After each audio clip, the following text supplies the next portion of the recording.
Hi everyone. सो आज की video में लॉस्ट स्प्रिंग चैप्टर जो कि सेकंड चैप्टर है stories of stolen childhood by Anees Chand. तो इसके हम MCQs and extract based questions को डिस्कस करेंगे। तो यहाँ पर काफ़ी सारे एमसीक्यूज भी हमने लिए एंड एक्सट्रैक्ट बेस्ड क्वेश्चंस भी मिनिमम 10 तो हम डिस्कस करेंगे ही। तो आई होप आपने लास्ट 2 लेक्चर्स देखे होंगे, उसमें हमने last 2 chapters Deep Water and Last Lesson के already MCQs and extract based questions एक ही वीडियो में डिस्कस करे थे। तो आई होप वो दोनों वीडियोस आपने देख लिए। एंड नाउ अब हम लॉ स्प्रिंग के बाद बाकी के चैप्टर्स को भी जल्दी से कवर कर लेंगे। सो स्टार्ट करते हैं इस चैप्टर के एमसीक्यूज से। So question number 1, what is the central theme of the story Lost Spring. तो यहाँ पर जो इस स्टोरी का सेंट्रल थीम है that is that pitiable poor children and their lost childhood. तो ये पूरी स्टोरी उसी के अराउंड घूमती है, बाकी सारी ऑप्शंस टोटली इसको डिफाइन नहीं करती हैं थीम को। नेक्स्ट है what forces the children to live a life of exploitation. तो that is obviously option B, extreme poverty, और कोई रीज़न तो नहीं है। Why is the author calling garbage as gold in the story? Now this is a very important question and इसका answer है because of its encampment value.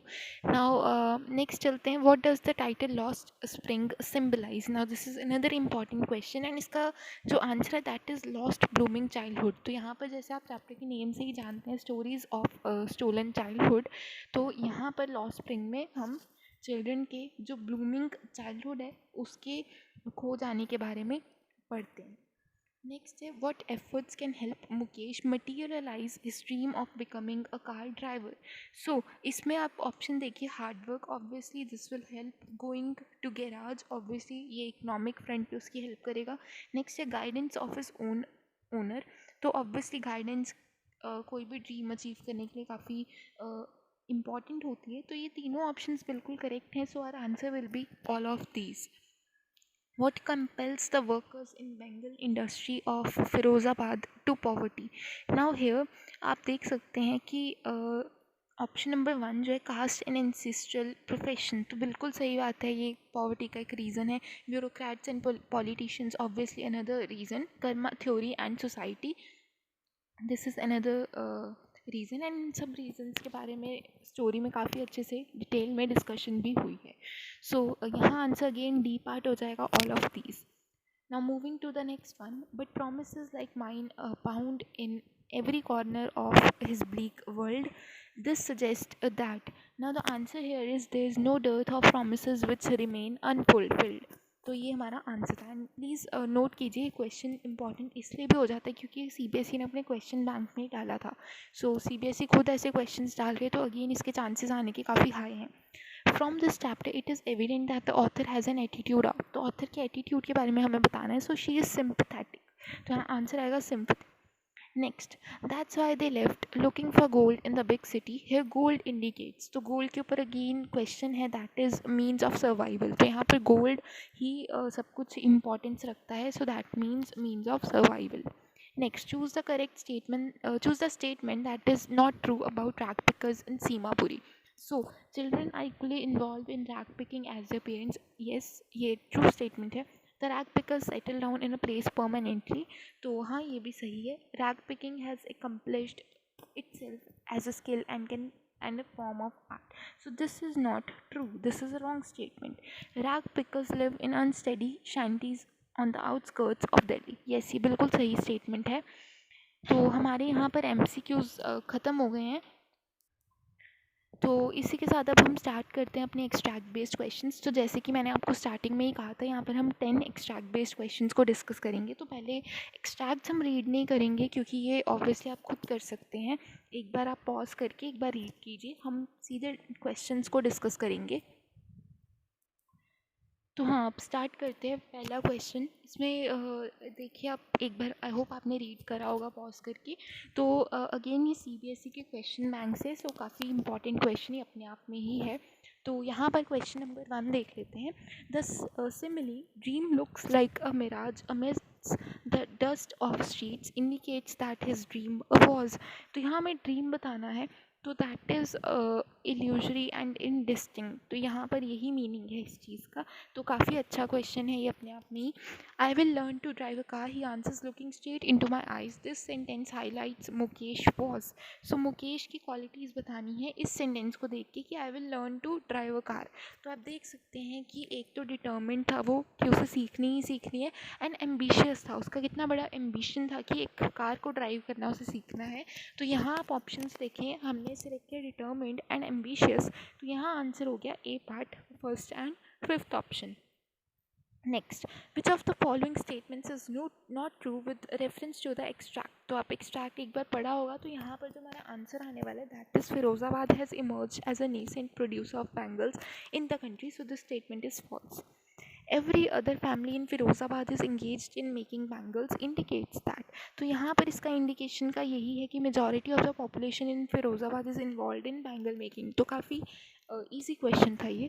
अब चलते हैं आगे, सेकंड एक्सट्रैक्ट को यहाँ डिस्कस करेंगे। तो अगेन ये सीबीएसई के ही क्वेश्चन बैंक से। सो आई होप आपने पॉज करके एक बार पढ़ लिया होगा अपना एक्सट्रैक्ट। तो यहाँ पर हम क्वेश्चन डिस्कस करते हैं। She still has bangles on her wrist but no light in her eyes.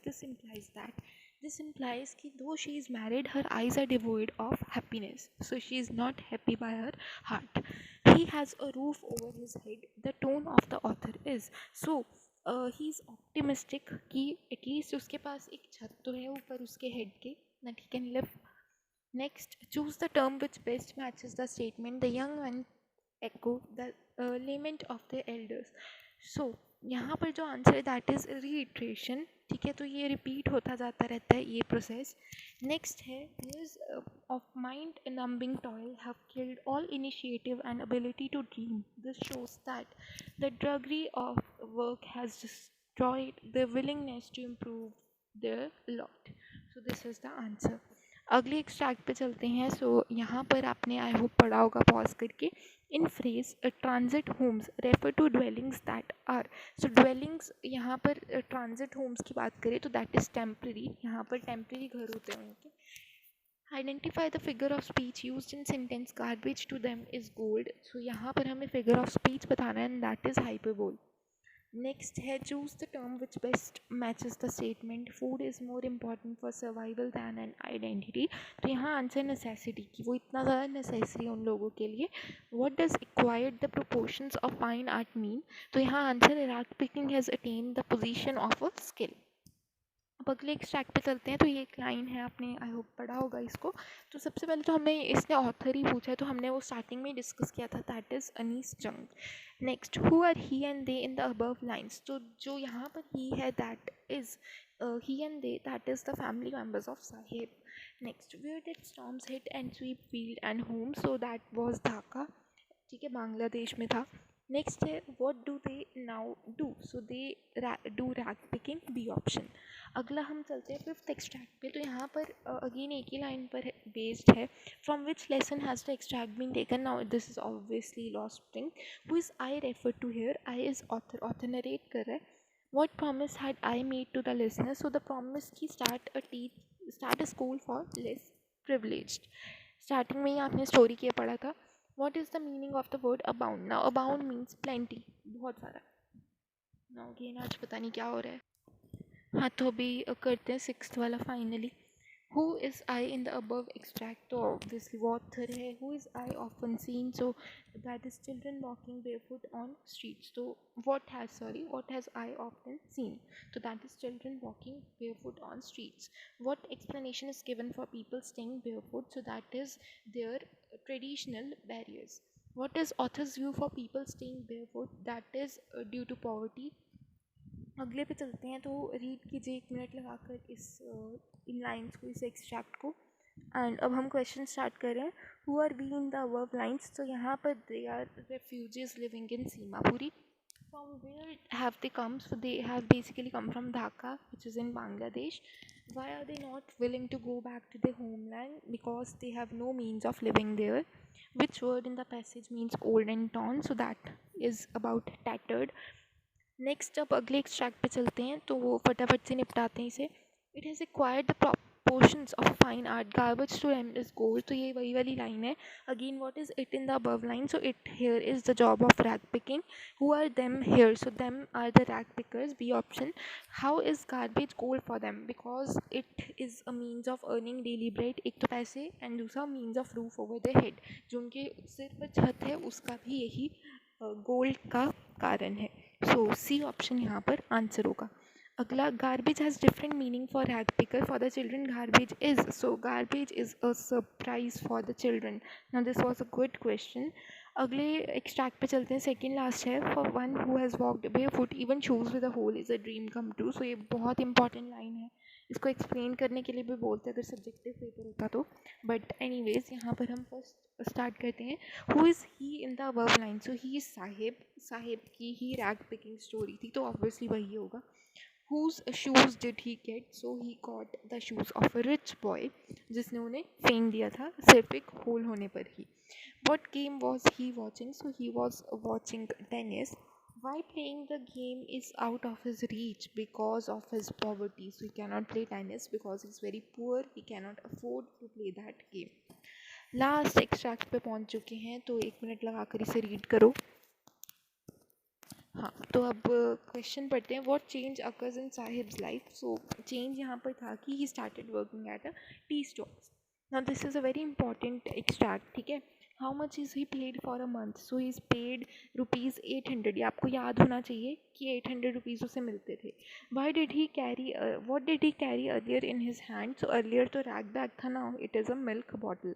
How does Sahib feed? So Sahib feel, so Sahib is unhappy because obviously पहले वो अपना खुद का मास्टर था but now he is the मतलब किसी के और उसका मास्टर कोई और है, वो खुद का मास्टर अब नहीं रहा। तो this was all about this chapter. I hope आपको काफ़ी हेल्पफुल रहेगी ये वीडियो। बहुत सारे क्वेश्चंस हम डिस्कस कर रहे हैं इन वीडियोस में, तो सुपर इम्पॉर्टेंट वीडियोस हैं। अभी हम नेक्स्ट वीडियो में अब अगला चैप्टर लेंगे।